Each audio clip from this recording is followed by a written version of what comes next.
Hello guys, welcome back to our YouTube channel. So ನಾನಿವತ್ತು ಇನ್ನೊಂದು ingredients ಮಾಡ್ತಿದ್ದೇನೆ, ಮಾವಿನ ಹಣ್ಣಿನ ಮಿಲ್ಕ್ ಶೇಕು. ಬೇಸಿಗೆಗಾಲದಲ್ಲಿ ಕೋಲ್ಡ್ ಆಗಿ ಮಾಡಲಿಕ್ಕೆ ಏನಾದರೂ ಜ್ಯೂಸ್ ಮಾಡೋದು. ಇಲ್ಲಿ ನೋಡಿ, ಫಸ್ಟ್ ನಾನಿಲ್ಲಿ ನಂದಿನಿ ಹಾಲು ತೊಗೊಂಡಿದ್ದೀನಿ, ಮತ್ತು 2 ಕಪ್ ಐಸ್ ತೊಗೊಂಡಿದ್ದೀನಿ, ಮತ್ತು 2 ಮಾವಿನ ಹಣ್ಣು. ಹೇಗೆ ಮಾಡೋದು ಅಂತ ಈಗ ಹೇಳ್ಕೊಡ್ತೀನಿ ಗೈಸ್. ನಾನೀಗ ಒಂದು ಮಿಕ್ಸಿ ತೊಗೊಂಡಿದ್ದೀನಿ.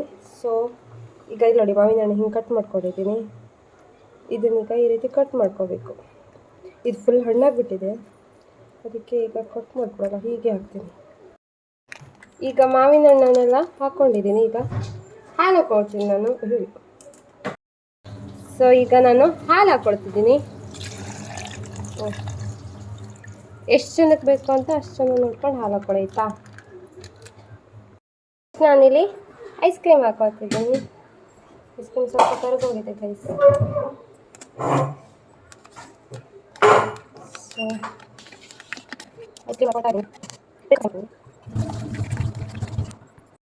ನಾನೀಗ ಶುಗರ್ ಹಾಕ್ಕೊಳ್ತಿದ್ದೀನಿ. ಸ್ವೀಟ್ ಎಷ್ಟು ಬೇಕು ಅಂತ ನೋಡಿ ಹಾಕ್ಕೊಳ್ಳಿ, ಆಯಿತಾ.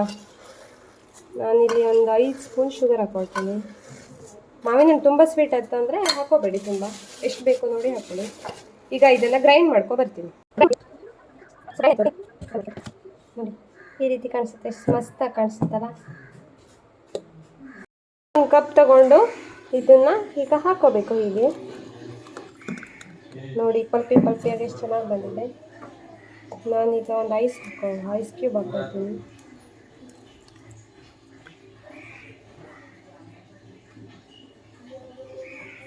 ಮತ್ತು ಈಗ ಮ್ಯಾಂಗೋನ ಕಟ್ ಮಾಡಿ ಇಟ್ಕೊಂಡಿದ್ದೀನಿ, ಅದು ಹಾಕ್ಕೊಳ್ತಿದ್ದೀನಿ. ನೋಡಿ, ಟೇಸ್ಟಿಯಾಗಿರುವಂಥ ಮ್ಯಾಂಗೋ ಜ್ಯೂಸ್ ರೆಡಿ ಆಯಿತು.